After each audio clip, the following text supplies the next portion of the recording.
Welcome to Teen Up, a podcast that digs deeper into the thoughts of teenagers' minds about the wonders of the world.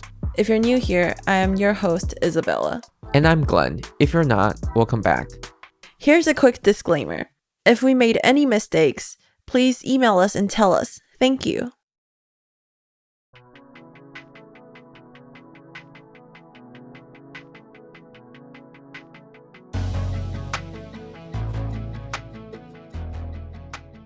Welcome back.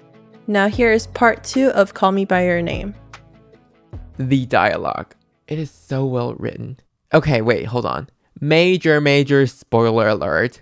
If you have not watched the movie, turn away, stop. This is the moment you stop listening, yes. You have to stop or we're going to spoil the movie and you will hate us for that. Mm-hmm.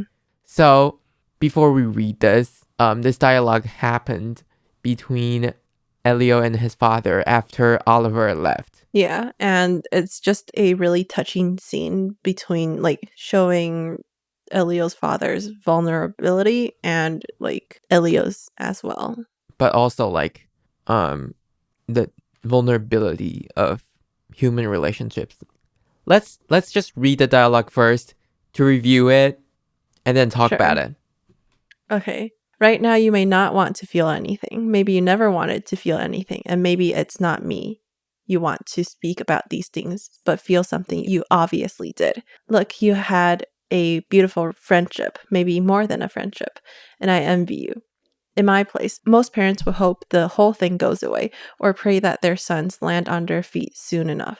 But I'm not such a parent. We rip out so much of ourselves to be cured of things faster than we should that we go bankrupt by the age of 30 and have less to offer each time we start with someone new. But to feel nothing so as not to feel anything, what a waste. Have I spoken out of turn? Then I'll say one more thing, it'll clear the air. I may have come close, but I've never had what you two have. Something always held me back or stood in the way. How you live your life is your business. Just remember our hearts and our bodies are given to us only once. And before you know it, your heart's worn out, and as for your body, there comes the point when no one looks at it, much less wants to come near it. Right now, there's sorrow, pain, don't kill it, and with it, the joy you felt. And scene. That's why we can't be audiobooks. Oh my god. No, I can't do audiobooks. Me neither. But, oh my god. Just reading this. Yes. So emotional. The line, we rip out so much of ourselves to be cured of things faster than we should, that we go bankrupt by the age of 30. Yeah. When he says we go bankrupt, it's just, it breaks everyone's heart. Yeah. I think I even had this line highlighted in my book. It truly is amazing. Yeah. Mm-hmm. Dialogue is so amazing. To me, when I'm watching the movie for the first time, I thought the train station's gonna be the ending. Oh, really? Or I thought that's the climax, at least. After that, everything's just gonna go downhill, and he's just gonna be sad. Mm-hmm. And then out of nowhere came this dialogue, and I was like, I know.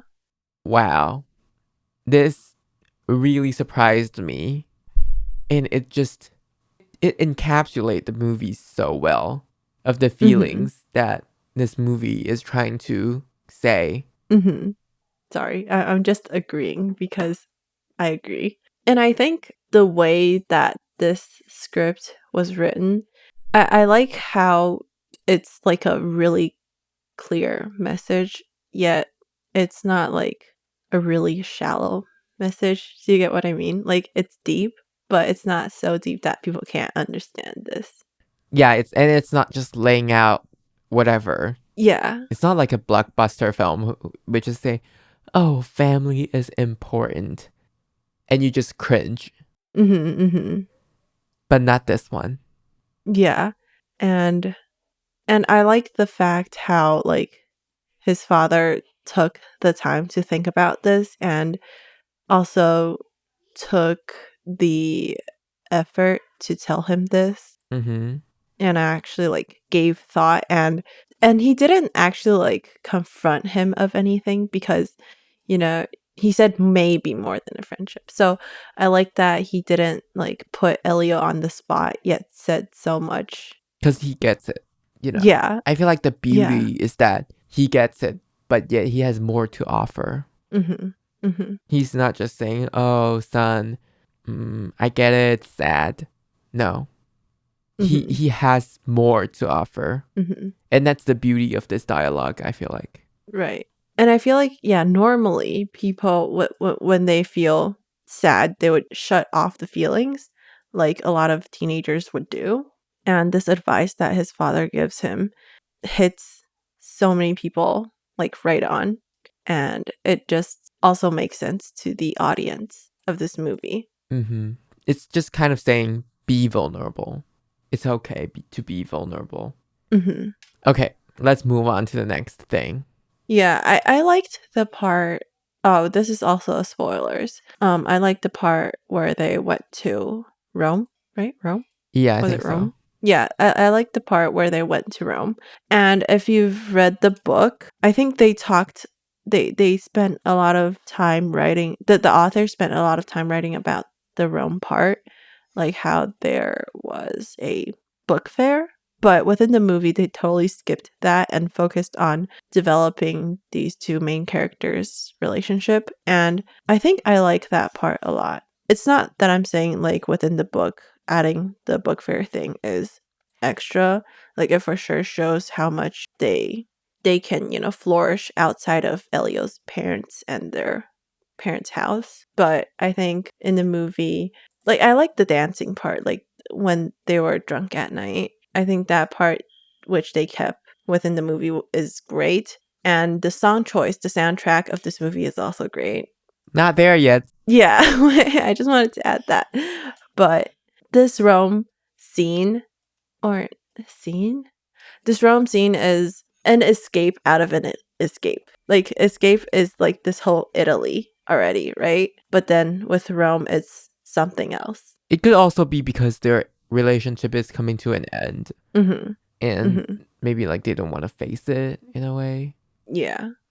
I don't know what I feel about the Rome scene, the I, getaway in general. I like it, but also I feel like it's kind of like stretching it a bit. I do have to say the book, as much as I love it, mm-hmm. is a bit long and it's a bit slow. A lot of people Yeah. hate the book, and I totally Yeah. get it, Mm-hmm. but I feel like I get why it's so long because Mm-hmm. it's a internal dread Mm-hmm. that Elio is facing, or like Elio is feeling. Mm-hmm. So it's so long because to him it is very long. It's like, you know, when we're 17, or like at our age, everything is forever. Yeah. And I feel like it's portraying that, and that makes the book so long because we just like, we care about every little detail. Mm-hmm. We're not like 50 and feel like, ah, you know, that's life. Life moves on. Mm-hmm. It's not like that. Mm-hmm. And I feel like it captures the feeling very well. And the fact that this is maybe his first love, like every little motion that Oliver gives is something that he could, you know, analyze for hours and hours. Mm-hmm. And I think it being this, like, at first, honestly, I hated the beginning of this movie because, yes, I felt like it was so long. Like, where's the action? I don't see anything growing between these two characters. And they just started, like, I don't know. And the part where Elio talked about his feelings towards Oliver, like, I was kind of shocked how that came out of nowhere, but as I rewatched the movie twice, three times, I realized like their relationship started the moment they saw each other. Yes, I totally agree with whatever you just said. I mean, their relationship Mhm. and the story arc is just, yeah, it's great. It's a great story, you know? And let's move on to the end. It hurts. The end. I know. Just when you think you cannot get sadder and broker, I the end know. hits you with I Elio know. just sobbing in front of a fire. Mhm. And then visions of Gideon just comes on. And you're like, I'm never going to be the same. I'm just never going to be the same. I know. Like, a piece of me is broken. Like even still now, if I listen to this song, like the ending song, I feel like I could still feel the character's emotion. And it's crazy because this song barely has any lyrics. It's the same lyrics over and over again. But it still like shows so much. And I think Timothy's like acting skills on that part, the fact that he just cried at a camera for like minutes is great acting. I feel like I'm sensing a lot of hand motions that we can't see now. Oh my god, how do you know?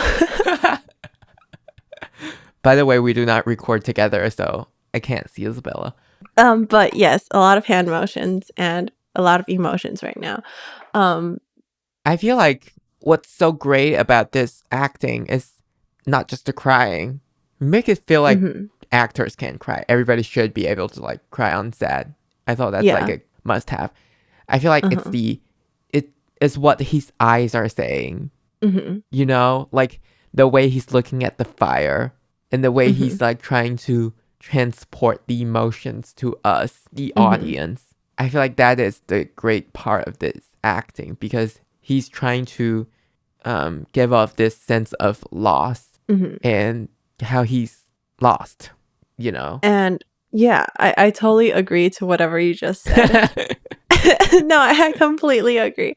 And the fact that he didn't, just like cried out loud. You know how like those really dramatic crying scenes, but like he didn't do it like that. It's you could see him like slowly starting to cry. And it's like this whole like this movie is very slow, right? Like even the ending, the crying is not like a straight out burst of tears. It's really, I think the directors like they did really well on giving time and space for the audience to feel exactly what the characters are feeling. And just seeing him slowly crying is also a way for the audience to have time to feel exactly the same as Elio, even if we don't have the same experience as the characters do.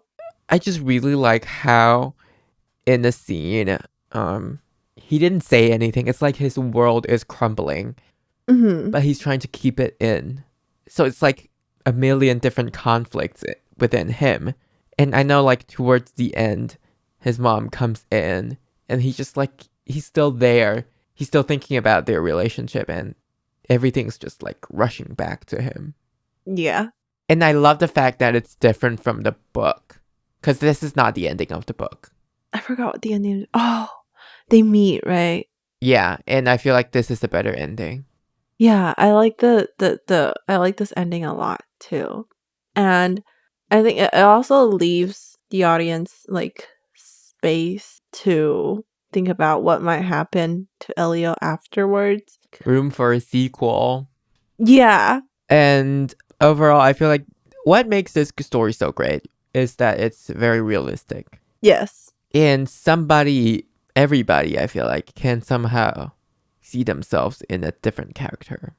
And that there is something in it that you see in yourselves, in your life, that you can relate to. Some kind of loss or this type of feeling of losing a loved one. And the fact that it's not over exaggerated and contained just makes it even better, makes it realistic and relatable. Yeah, I think I know exactly what you mean here. And we've come to an end to this episode. And next week, we're going to talk about Top Gun.